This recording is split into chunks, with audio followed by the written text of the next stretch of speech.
Bonjour et bienvenue dans cette vidéo. Je vais vous présenter l'actualité du Barça aujourd'hui, en ce mardi 21 novembre 2023.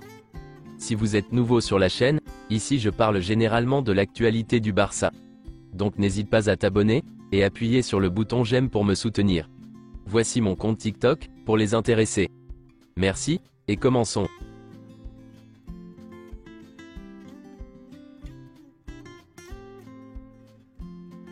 Selon un média, le FC Barcelone commence à penser que Libero, qui a acheté 9,8% du Barça Studio l'été dernier, ne paiera pas le montant convenu de 40 millions d'euros. La société allemande n'a toujours pas versé le moindre euro, et le club est à la recherche de nouveaux investisseurs depuis des semaines.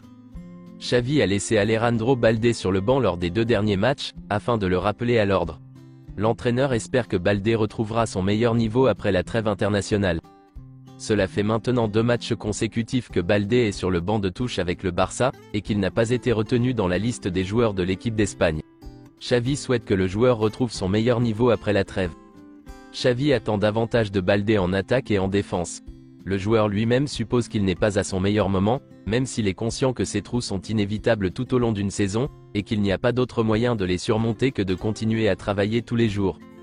Selon le média AS, la FIFA et l'UEFA ont déjà décidé qu'à partir de la prochaine phase de qualification de la Coupe du Monde 2026, les groupes seront plus courts, et il y aura moins de matchs. Il y aura 12 groupes de 4 ou 5 équipes. Très mauvaise nouvelle pour le Barça, car Gavi s'est blessé avec l'Espagne. Le Barça a annoncé que Gavi souffre d'une rupture du ligament croisé antérieur. Il sera opéré dans les prochains jours. Gavi sera absent pendant 8 à 9 mois. Selon le média AS, le Barça est furieux, car il considère que Luis de la Fuente n'a pas prêté attention aux signaux que le joueur transmettait en termes de fatigue et d'épuisement musculaire. La FIFA devra indemniser le Barça à hauteur de 20 548 € pour chaque jour d'absence de Gavi, blessé en sélection. Le paiement commencera 28 jours après la blessure du joueur, et pourra durer 1 an au maximum. Voici une déclaration du Dr Juanro López Martínez, médecin personnel de Carlos Alcaraz. Avec cette blessure, on ne peut pas revenir avant 9 mois. En voyant la vidéo et le jeu, il semble qu'il y ait un précédent. Il s'agit d'une manœuvre appelée in valgus, avec le genou vers l'intérieur. En plus, avec une rotation du genou. Il a continué à jouer, et c'est lors d'une réception de balle plus ou moins normale qu'il a ressenti la plus forte douleur. Je pense que c'est au cours du premier jeu que le ligament croisé antérieur s'est blessé, surtout à cause du valgus. Selon Mundo Deportivo, la priorité pour le staff technique est de signer un milieu de terrain, avant Vitor Roque. Après la blessure de Gavi et compte tenu de la situation délicate du fair play financier, le staff considère qu'il est plus important de renforcer le milieu de terrain. Le scénario idéal serait de pouvoir signer Vitor Roque et un milieu de terrain, mais la réalité est que le fair play financier conditionnera à nouveau du mercato de janvier.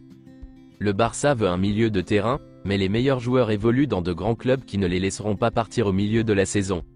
Il faudrait un cas exceptionnel, des joueurs qui n'ont pas de temps de jeu, qui ne sont pas à l'aise et qui peuvent forcer leur départ.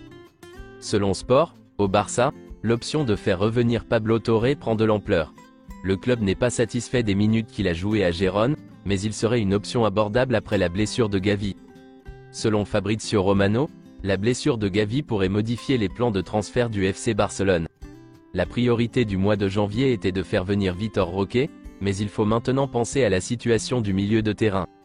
Selon Mundo Deportivo, Giovanni Lo Celso, le milieu de terrain de Tottenham, est de nouveau à l'ordre du jour du FC Barcelone, pour le marché des transferts de janvier. Il avait déjà été envisagé l'été dernier, car Xavi et son staff l'appréciaient beaucoup, mais il est finalement resté. Son profil correspond à celui d'un remplaçant de Gavi. Selon Marca, la Liga dispose d'un contrôle économique qui permet au FC Barcelone de signer un joueur, en cas de blessure de Gavi. Si le club souhaite recruter Vitor Roque en janvier, l'amortissement de la signature interviendrait en plus de son salaire. Si Vitor Roque a coûté 61 millions d'euros en comptant les bonus, et a signé pour cette saison, cela représente 8,70 millions d'euros par saison d'amortissement. En 2 saisons, cela ferait 17,5 millions d'euros sans son salaire. Le Barça devrait disposer de tout cet argent, pour pouvoir l'enregistrer maintenant. Le club doit d'abord récupérer les fonds de Libero. C'est tout pour aujourd'hui, et merci d'avoir suivi la vidéo. Mettez un j'aime si la vidéo vous a plu, et n'hésitez pas à vous abonner, pour ne pas manquer les prochaines vidéos. Merci et à bientôt.